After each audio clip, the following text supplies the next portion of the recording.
Shalom, welcome back to Light to the Nations. We will continue in this part with the study of the feast, the Moedim, the Reshith Katzir. This is the second part. So I'm gonna go straight forward to the presentation. So we will move and we will review the pending slides. Okay. So we already saw some of the few examples, the few witnesses. I told you about the witness of the Dead Sea Scrolls as well. That is quite important to keep that in mind. And something that I was remembering is that you need to keep in mind as well. I share with you, and based on my studies, I have been telling you that we Israel are the ones that we are going to fulfill the Moedim. The general understanding is that YaHuWaH is the one fulfilling the Moedim. What I have been telling you based on what I have discovered on my studies, that we Israel are the ones that are going to fulfill the Moedims for sure through YaHuWaH. It's not YaHuWaH fulfilling these Moedims, it's us. So why I'm saying this, because there is a direct connection that people always is doing with the resurrection being as part of the feast of Reshith Katzir, and that's why they are setting this feast during the feast of Hamatzot, the unleavened bread, because somehow in order to connect the resurrection with this Moedim Reshith Katzir. But if we understand that it's not YaHuWaH the one that is going to fulfill the Moedim, it's the bride, Israel, us, the one that are going to fulfill the Moedim, we don't have any need to connect the fulfillments of the prophecies related to Mashiach with the prophetic calendar of the bride. You see my point? So I have been sharing with you this information on the study of the dead, burial, and resurrection of YaHuWaH HaMashiach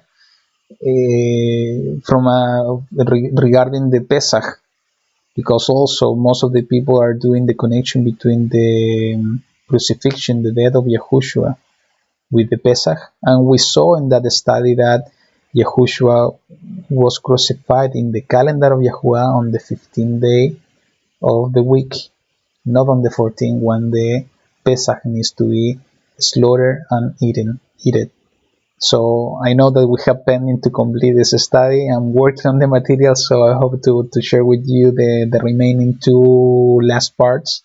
But we also saw in that study that it's not the YaHuWaH fulfilling that Moedim, it's us. And actually, as part of the last day study, I will share with you how we Israel are going to fulfill those Moedims, even Pesach, because the general understanding is that Pesach was already fulfilled, and believe me, it's not. It's going to be fulfilled in the near future as well. Okay.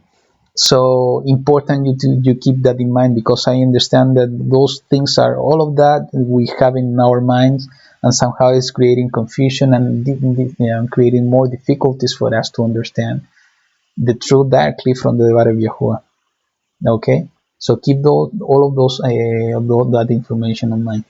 So the next point that I wanted to share with you, and as I said at the beginning on the previous part, is that there is a lot of people that are considering the story on the book of Joshua, the book of YaHuWaH, basically, about when they performed the Pesach in Gilgal, when they crossed the Jordan River. Okay, so we will analyze this story, and we will see if this really is related to the Reshith Katzir, this Moedim, or not, and we will find something very interesting. So let's review it. This is in the book of YaHuWaH. This is the book of Joshua, Sefer YaHuWaH, book of Joshua, chapter 5, verse 10 to 12. Book of Joshua, chapter 5, verse 10 to 12. And it says the following: And the children of Israel camped in Gilgal, and performed the Pesach on the 14th day of the Chodesh. Okay, so we see a clear indication that they performed the Pesach on the 14th day of the Chodesh, at evening on the desert plains of Jericho. And they ate of the stored grain of the land on the morrow after the Pesach, unleavened bread and roasted grain on this same day. And the manna ceased on the day after they had eaten the store grain of the land. And the children of Israel no longer had manna, but they ate the food of the land of Canaan that year. So basically, this is the story, and this is an amazing thing that we will talk now. The first thing that I want you to keep in mind is that we see here in the first line that they performed the Pesach on the 14th day of the Chodesh. So when we see this, the first understanding we have is that they celebrated in the first Chodesh, because in the first Chodesh is when we need to celebrate Pesach. But we also know that there is a second option. There's an option to celebrate Pesach in the second Chodesh. And we know that those are not clean, or those are not, they are far away in a journey, and they're not able to celebrate the first Pesach. They can celebrate the second Pesach. So it's important that we don't see a clear definition in the scriptures that if he's talking about the first Pesach or the second Pesach, in the first Chodesh or the second Chodesh, because it can be two of the options.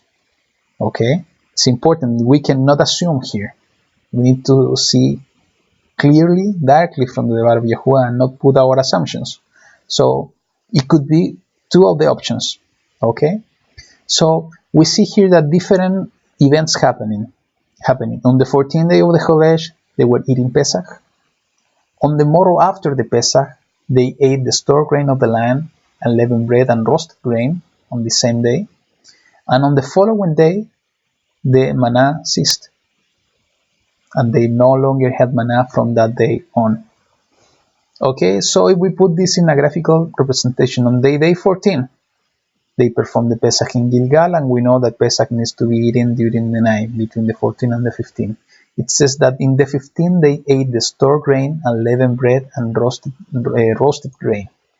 On the day 16, my understanding of this passage is that this was the last day they received the manna. Okay, because in this day the manna ceased, the day after they ate the store grain. Okay, and on the 17th it says that no longer, basically it was the last day of the manna, so from the 17th on they no longer had manna. They started to eat from the fruit of the land. At least this is my understanding. There's some debates and some people that I have been talking to that they believe that the last day of the manna was in the 15th. I believe, and I can explain maybe in another video what I believe. This is the way. This is basically reading over here, but also because there is an important and amazing harmony with the YaHuWaH's calendar.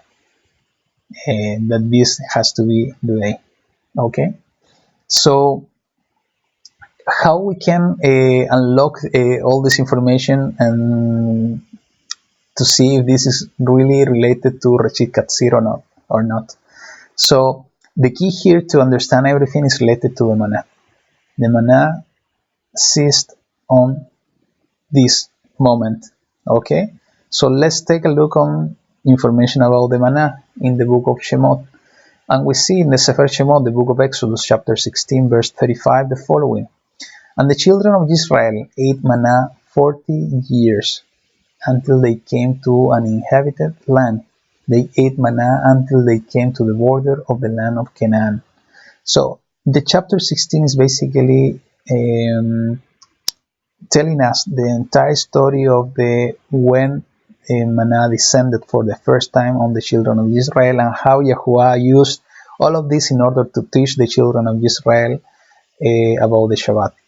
Okay, and we see at the end of this chapter that the information that the children of Israel ate manna 40 years, and this happened when they entered to the border of the land of Canaan. And exactly was this, because they were camping in Gilgal. This was the border of the land of Canaan. So in this moment when the manna ceased was the 40th year. So we need to understand when was the first manna descending, in which moment, in which month the manna descended, in order to understand when all this story started. or haven't. Okay, so let's review this directly from the Devar of YaHuWaH, and this is in the same book, in the book of Shemot, chapter 16, verse 1, and it says the following: And they set out from Elim, and all the congregation of the children of Israel came to the wilderness of Sin, which is between Elim and Sinai. And listen to this: on the 15th day of the second Chodesh, after they going out to the land of Israel. So the manna, if you read this in context, the entire chapter, everything happened on the second Chodesh. So if the Torah itself, YaHuWaH is telling us that the manna lasts for 40 years, the 40th year should last until the second Chodesh. So if we see the story on the book of Joshua, that the manna ceased after they performed the Pesach, it means that the Pesach they were performing, so basically was in the second Chodesh also. So understanding all of this, we can see that Yahushua ben Nun and the children of Israel kept the second Pesach and not the first Pesach. How we can confirm this even more? If you read the previous verses on the chapter 5, you will see that Yahushua ben Nun circumcised the children of Israel for the second time, because none of them were circumcised in the past. So if we see the sequence of events, they got circumcised, and after they got healed, and this could last a few weeks, they performed the Pesach. So if you understand the commandments, basically they didn't eat Pesach in the first month because they didn't have the circumcision then. They circumcised themselves. They waited in order to be healed, and they performed the Pesach in the second Chodesh, the second month. And this is in total harmony, a complete harmony with the teaching or the information we see from the Torah about the manna, that the manna lasted for 40 years. It's quite amazing. And why this is so important? Because if they kept the second Pesach, as we confirm this directly from the Devar of YaHuWaH, all of this story related in the verse 11 about eating the stored grain and the unleavened bread and the roasted grain on the same day is not related to Reshith Katzir, because Reshith Katzir is directly related to the harvest, and the harvest needs to start on time. And we saw already that the harvest is starting on the first Chodesh, on the 26th. So if they are performing and eating in the 15th day of the second Chodesh, the harvest already started. And we cannot have two Reshith Katzir or two Shavuot, because those Moedim are related to the harvest. We cannot have two harvest seasons. It's just one harvest season. That's why we don't see in the Devar of YaHuWaH any examples about a second Reshith Katzir or a second Shavuot. We see just the commandment for a second Pesach, and we see an examples of a second Chag HaMatzot, but we don't see examples of second Reshith Katzir and second Shavuot, because those are totally connected to the ground, to the land, to the harvest, and we cannot have two seasons of harvest of the barley and the wheat. It's just one harvest, and it needs to happen immediately. Important to keep this in mind, because just reading the Devar of YaHuWaH, we can see how to understand all of this. Okay, so those is related to Yahushua ben Nun story. Something, and this is the last part that I want to share with you. And as I said at the beginning, this is not we don't have full certainty of what we are and what I'm gonna share with you. But when I was studying Reshith Katzir, is something that I was able to see, and something that I felt that it could be a good possibility, and I wanted to share with you, and you can review, you can study for yourself, because it's something that is in the way that I'm seeing it, is something quite amazing. Okay, and this is related basically to the first Exodus and all the events that happened during the first Exodus, and Israel being the first one. Before moving forward, it's important to mention regarding the story of YaHuWaH ben Nun or Joshua ben Nun. If you read the book of Yasher, you will find that the book of Yasher is saying that they kept Pesach in the first month. In my opinion, and let me share it with you, is that I don't rely 100% on the book of Yasher, okay, on the book of Yasher. Because, for example, this book wasn't found on the Dead Sea Scrolls in order to have a full rely on this book. There is some controversial stories in this book that when I read it for the first time, I didn't feel it right. I have to tell it you directly. I'm using this book anyways because I think no matter that I don't rely on all the information that is in this book, there is another information that is important and is a valid point of view, or is a valid reference. So I'm using it as a reference, but I'm not putting my entire trust on the book because I cannot see a real consistency with what I see in the Devar of YaHuWaH in the Torah. So I have been telling you we need to find 2 or 3 witnesses, and sometimes if we see this opposition or opposite words, because something is not right. And that's why we need to find more witnesses. And as we saw in the story of YaHuWaH ben Nun, we can read it directly with 2 or 3 witnesses here. Okay, so I wanted to mention to you because if you already saw this book or you are planning to read it, maybe you're going to find this story of YaHuWaH ben Nun that was happening in the first Chodesh. But just reading the other examples that we already saw, it's impossible that happened on the first Chodesh. We see that this has to happen in the second one. So let's move on and let me share with you this about the first Exodus.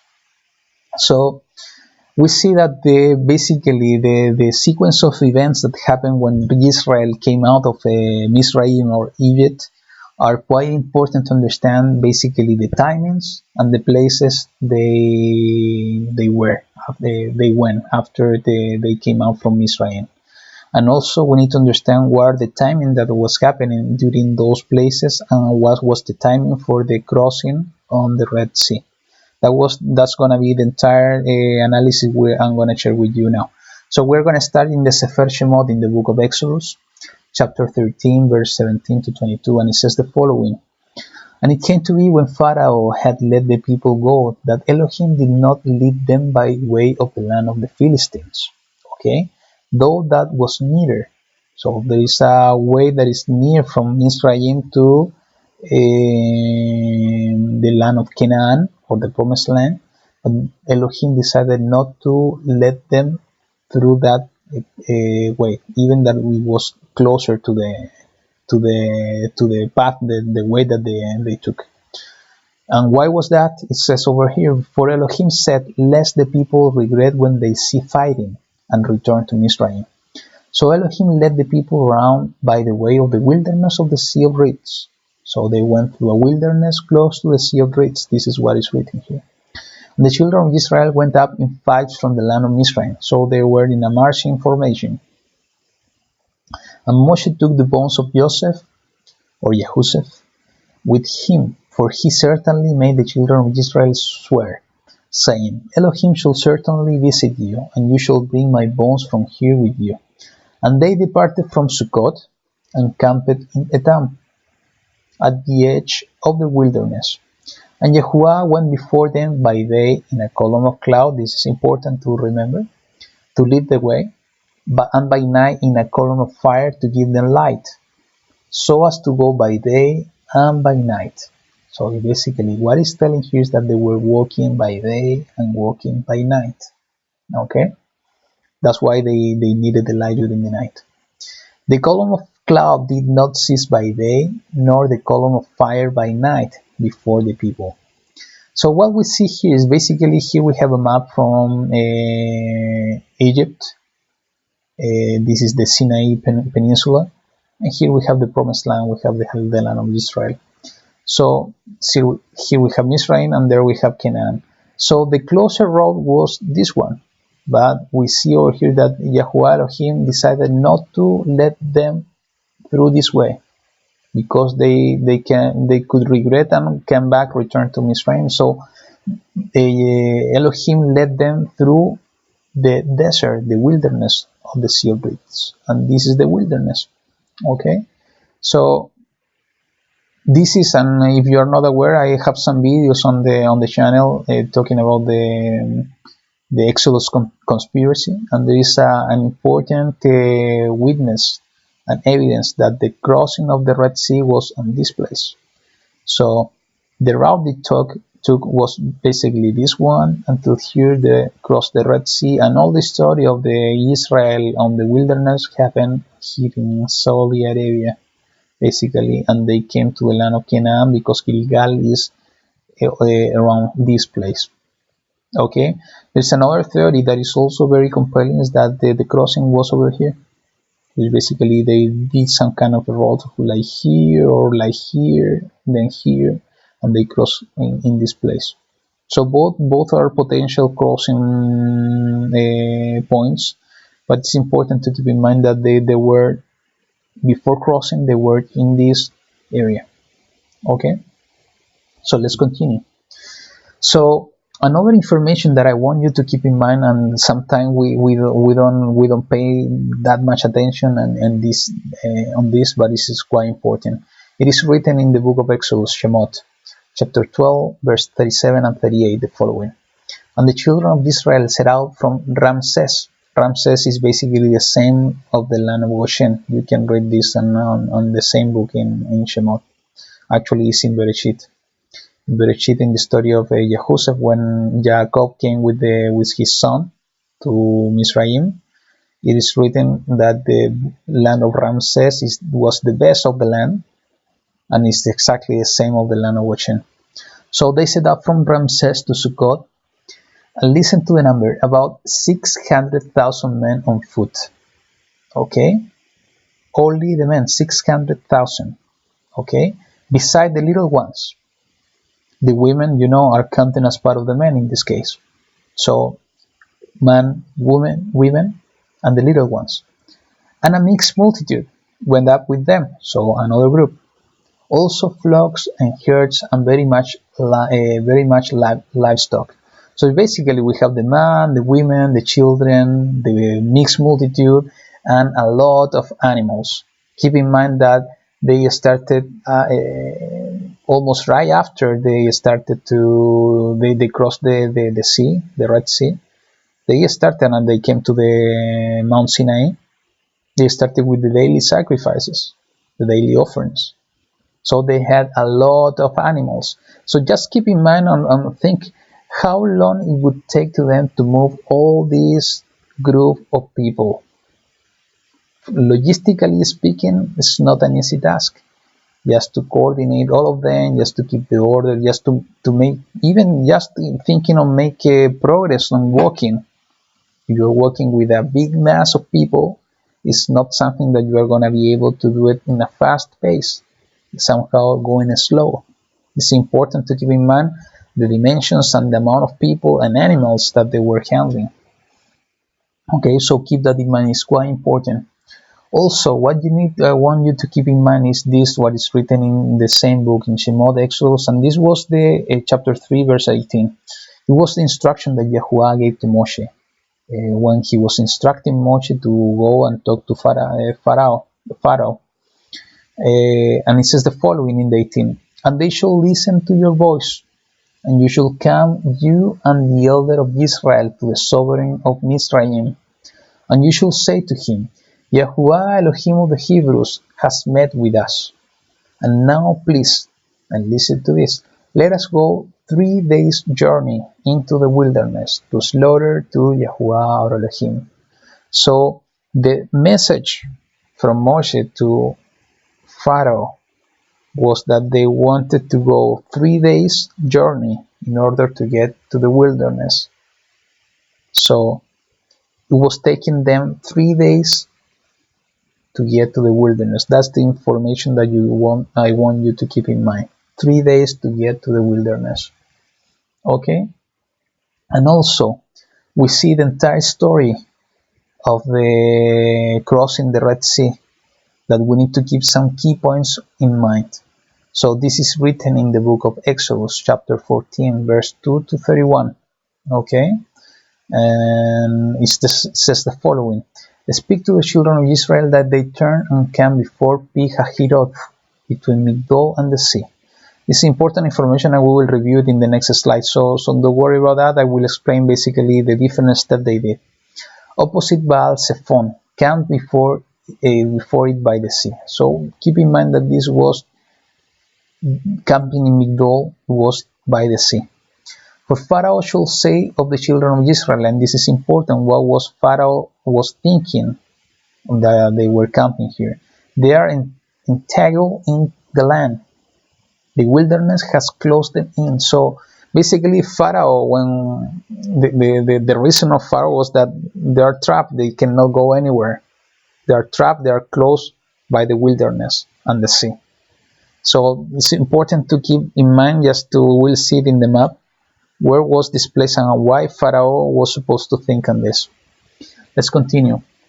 And I shall strengthen the heart of Pharaoh, and he shall pursue them, but I am to be seen through Pharaoh, and over all his army, and the Misrites shall know that I am YaHuWaH. And they did so. Let's skip to the verse 8. It says, And YaHuWaH strengthened the heart of Pharaoh, sovereign of Mizraim, and he pursued the children of Israel, but the children of Israel went out defiantly. And the Misrites pursued them, and all the horses and chariots of Pharaoh, and his horsemen, and his army.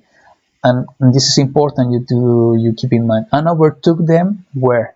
Camping by the sea beside Pi-Hahiroth, before Baal Zephon, basically in Migdol. Okay? So in this place is where Pharaoh encountered the children of Israel. Just in this place. Keep that in mind. Let's continue. 19. And the messenger of Elohim, the Malach YaHuWaH, who went before the camp of Israel, moved and went behind them. So the messenger of Elohim, the Malach YaHuWaH, was leading the way of the children of Israel. He was going on the front, like the shepherd, okay, like Yahushua, and the flock following him. So in this case, the messenger of Elohim went back, okay, and was behind them when Pharaoh encountered the children of Israel. And the column of cloud went from before them and stood behind them. And what was the whole reason? And we will see it in the next verse. And came between the camp of the Misrites and the camp of Israel. And it was the cloud and the darkness. And it gave light by night. And the one did not come near the other all the night. So it's basically moved behind the children of Israel in order to separate the camp of the Misrites, the Egyptian, and the camp of the children of Israel, in order to put a barrier for the Misrite to go to the children of Israel during the entire night. Okay? Let's continue. And Moshe stretched out his hand over the sea, and YaHuWaH caused the sea to go back by a strong east wind all the night. So the sea was separated because YaHuWaH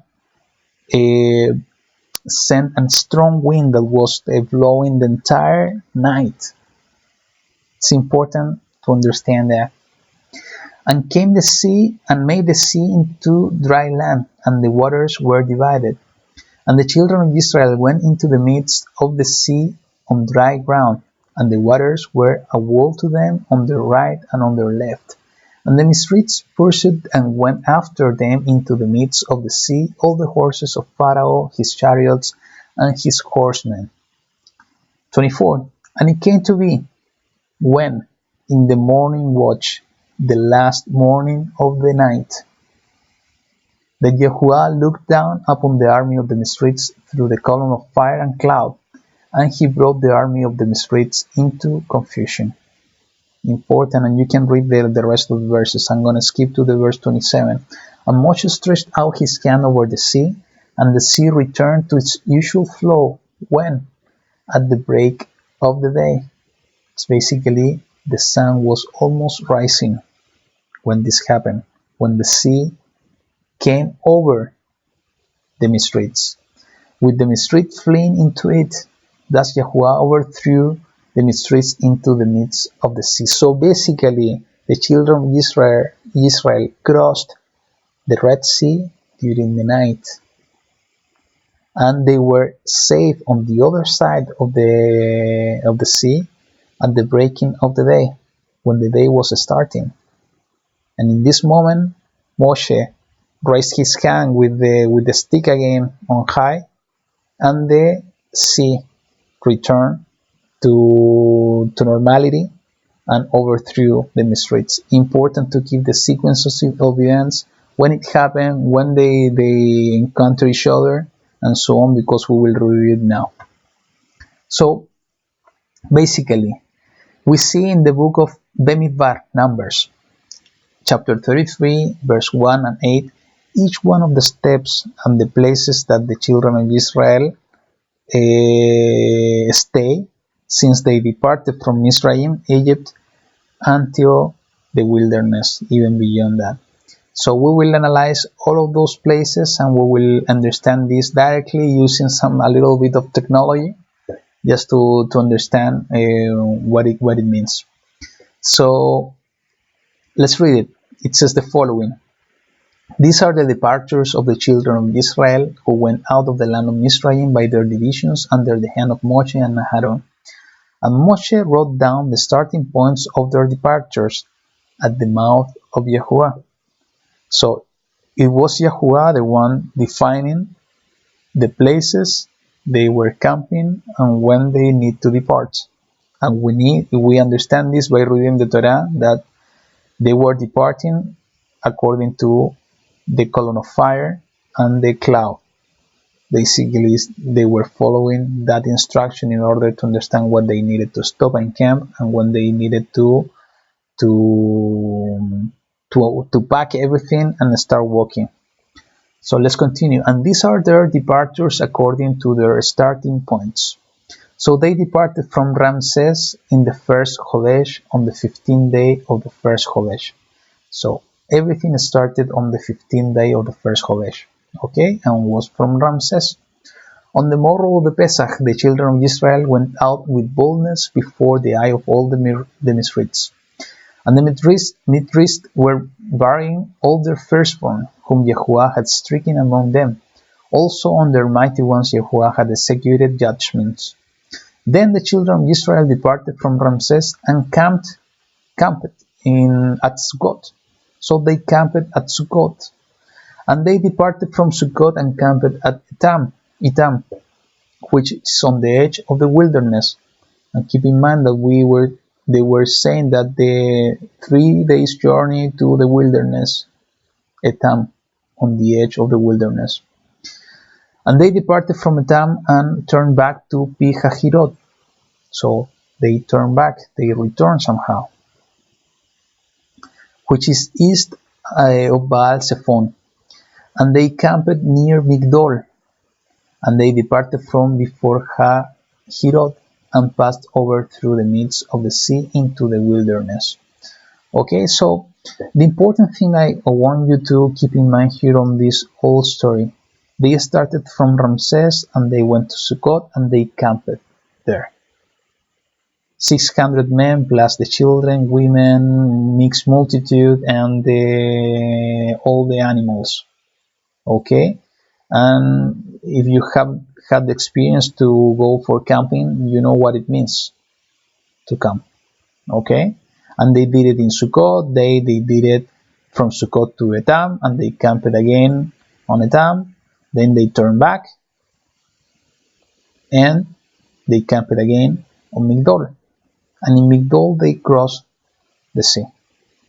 Okay, so if we use somehow technology and we use Google Maps, let's understand that they were using the best of the land of Mizraim, and this we can see clearly. This was the best of the land, and they were getting all the food over here. So we don't know for certain, and this was the message at the beginning, where are the specific places that we see here in the Torah.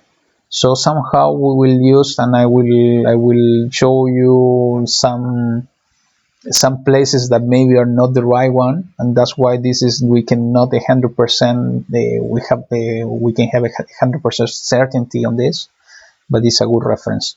So we see that everything that happened on Sukkot, it happened exactly the same day, and you can read it in the book of Shemot, in the chapter 13, that everything that was happening during that chapter was in Sukkot. So Sukkot, they were exactly in the same day, in the day 15. So it's basically, it's 18 hours walking from this point on the map to this point. Is that it will take you on the same day they departed from Ramses. So 18 days of daylight basically, and they camped. Let's assume this was Sukkot. Then they went to Etam in the wilderness. So it's basically, they said 3 days journey. So in order to complete a 3 days journey, and they were walking night and day, we're talking about 48 hours later.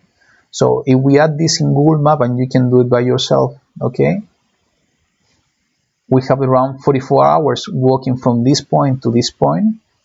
We have the 2 days, additional 2 days, and we see that we are almost in the wilderness. This is the wilderness they were doing, in the edge of the wilderness. That was the wording we have over here. And we see later that they turn back to Pihahirot. So one of the points that are the crossing point that we see, because they were continue walking, and the only place, the third place that they were camping was Migdol before the crossing point. So if this is the crossing point, that somehow they turn back and they went to the crossing point. And these are 109 hours for a person walking 500 kilometers. Okay, so if we put this in somehow in days, we will see something amazing, and this is what I wanted to share with you. So we calculate basically from Ramses to Sukkot the 18 hours we saw over here. We're going to go to calculate these hours in days, and that they were camping as well in some of the places. Okay, so from Ramses to Sukkot is 18 hours, is basically in the same day that they left. Okay, then they camped at Sukkot. If we are doing, any camping, at least they stay 1 day. We can put this assumption. Okay, and stay with me in this analysis. Okay, then it says it's written that they went to Sukkot to Etam, and we'll calculate it in these assumptions 44 hours walking day and night. So it's basically 2 days walking, 48 hours basically. They camped at Etam. So basically, let's assume that they stayed 1 day on Etam. Then from Etam to Pihahirot is the place that they were camping at Migdol. We saw is 109 hours divided by 24. We're talking about 4.5 days. And they camped at Migdol, so they were unpacking everything and preparing in order to rest and things like that. So let's assume that was 1 day in addition. So if we sum up all of this, we're talking about around 10 days using this analysis and these assumptions. 10 days from Ramses to Migdol. Let me show you the map again. From here to here, doing this route, somehow understanding the map and the instruction we see over here, we're talking about around 10 days. Okay, and again, I'm gonna repeat, this is not something that we can confirm per certain, because we don't see the dates here. The only day we see is the 15th day when they came out from Mizraim, but we don't see any other dates, and we don't see any duration. So basically what we're doing with Google Maps, and you can do it again by yourself, you just calculate what it means, how long it takes walking from this point to this point doing this route. Okay, somehow understanding the instruction here. So if we put this in a visual representation, starting from the day 15 until the day 26, Reshith Katzir. Okay, we have the following, and we are going to put a timeline. So we saw that they lived, or they left Ramses on the day 15, and in the same day they arrived to Sukkot. So the assumption here is that they camped at Sukkot in one day, and on the following day they went from Sukkot. They were walking day and night, and they came and arrived to Etam, was at the edge of the wilderness. Okay. We see later that they were camping on Etam for one day, and then we see that they turned back and they were walking until the next camping place was 4.5 days later. So we count 1, 2, 3, 4, and in the 6 days on the 24th, they left Etam and turned back to Pihahirot, and over here they arrived to Pihahirot, and we see that they come near to Migdol. Okay, and it was in this place that the Pharaoh was encountered and finding them. So let's put that it was in this place on the Shabbat. Pharaoh army overtake them, and we saw that basically YaHuWaH bring a strong wind on the sea during the entire night, and they were crossing between Shabbat and Yom Rishon, the first day of the Shavuot, the week. They were crossing the Red Sea, and they were in the other side of the sea just when the day was starting. Okay, and if we count these days or this approximation, we are talking that they were in the other side of the sea, just on Reshith Katzir on the 26th of the month. Again, I know that we are assuming a lot of things over here. If you read the book of Yasser, even with the information and the comment that I made previously, you also are going to find more information on the book of Yasser about what happened during this period of time. It's also a reference that we can analyze.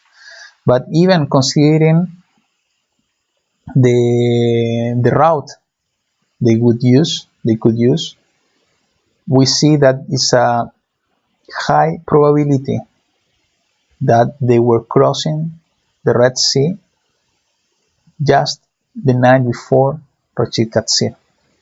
Okay, so why this is so amazing, and why I wanted to share with you, and also this is just a probability, as I said, is because of the following. We see in the book of Shemot, the book of Exodus, chapter 4, verse 21-23, it says the following: And YaHuWaH said to Moshe, as you go back to Mizraim, see that you do all those wonders before Pharaoh, which I have put in your hand, but I'm going to strengthen his heart, so that he does not let the people go. And you shall say to Pharaoh, thus said YaHuWaH, Israel is my son, listen to this, my firstborn. So I said to you, let my son go to serve me. But if you refuse to let him go, see, I'm killing your son, your firstborn. The word firstborn here is Bikurim, the same word we saw that we need to present during the feast of Shavuot. This is the first point that I want you to keep in mind. The second point is that what is written by Shaul in Corinthians, in 1 Corinthians 10, chapter 10, verse 1-2. It says the following: For I do not wish you to be ignorant, brothers, that all our fathers were under the cloud, and all passed through the sea, and all were immersed into Moshe, in the cloud and in the sea. Shaul is talking and doing a comparison of immersion, baptism, in Moshe, in the cloud, and in the sea. So we see that the crossing of the Red Sea is a foreshadow of the immersion. And we know what is the immersion, and this is also written by Shaul in Romans chapter 6:4. We were therefore buried with him through immersion into death, that as Messiah, Mashiach, was raised from the dead by the esteem of the Father, so also we should walk in newness of life. And we see in the words of Yahushua in the book of John, Yehohanan, that we need to born again in water and the spirit. And the immersion in water is basically it's the process to born again, to come to life again, to come a new life again. And that's why Shaul is talking about to walk in newness of life. It's a new life. So basically what we see is that in the pattern of what happened with Israel crossing the sea is that they were dying and living again. A new creation, a new creature. Okay? So why all of this is connected to what's the connection that I'm seeing with Reshith Katzir is basically I see that Israel being the firstborn declared by YaHuWaH was harvested from the nations at Reshith Katzir. They went through, if the timing and the timeline that we were seeing before is correct, they went through the death process by crossing the Red Sea, sorry. And as soon as they were a new creation, they were harvested exactly on the moment that the harvest began on the 26th of the month. And they became the Bikurim. And the Bikurim we need to present themselves to YaHuWaH when? On Shavuot. And we know that during Shavuot, they present themselves as the first fruit in the mountain of YaHuWaH in the Mount Sinai. So I'm seeing an amazing picture here on the process of the Exodus. We know that they left completely the nation just in the moment they crossed the Red Sea, not before, because even Pharaoh was persecuting them on that moment. And they became a new creation, and they were walking and waiting during this period of time, this 50 days period of time during the harvest season, until they came to the mountain of YaHuWaH, the mountain of Elohim, and they presented themselves as the first fruits in Shavuot. So I don't know, again, this is not something that we can confirm and we can put per certain, but it's amazing that somehow doing this connection, we can see that this is a high probability that this what really happened. Okay, so this is the study. Sorry to make it so long, but there's so many information that it needs to be checked. My intention here is just to share with you. I'm not telling you to trust me. I have been telling you in all the videos. My intention is just to share what I have found in the Word of YaHuWaH. My invitation for you is to study these topics, these points, and ask Allah to lead you in the truth. You will feel it in your heart, and the Ruach will lead you. Again, my apologies to do it so long. I hope that some of your questions were answered. And if it's not, again, my invitation, I'm quite open to answer your question if I can do it. And if I don't have the answer, I have been telling you always, I will pray with you in order to look the answers directly from our Abba, our Elohim. So it's quite late here. I have the need to deliver this as soon as possible because Shavuot is coming now this weekend, and I wanted you to have this material. I hope that it's going to be a very hot Averaja for you. So again, thank you for watching the videos. Thank you for your support and your prayers. YaHuWaH be with you, and see you in the next one.